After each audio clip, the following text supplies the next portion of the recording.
سلام، به یو پادکست خوش اومدین. بدون وقفه بریم سراغ معرفی یه سریال دیگه.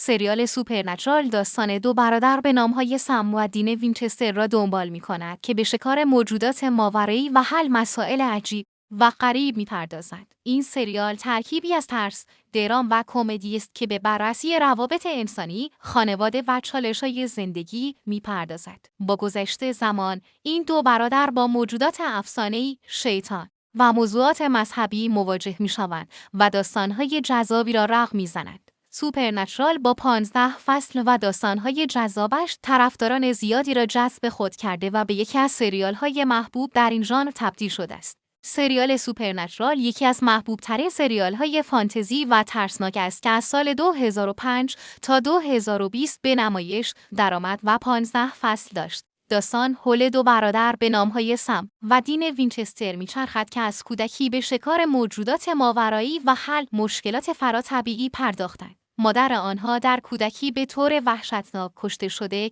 که این حادثه یک انگیزه قوی برای آنهاست. در هر قسمت سم و دین به سفرهای مختلفی میروند و با موجودات افسانه‌ای، شیاطین، روح‌ها و حتی الهه‌ها و موجودات مذهبی مواجه می‌شوند. این سریال نه تنها به ترس و هیجان می‌پردازد، بلکه روابط عمیق بین شخصیت‌ها، به ویژه رابطه خواهر و برادری را نیز به تصویر می‌کشد.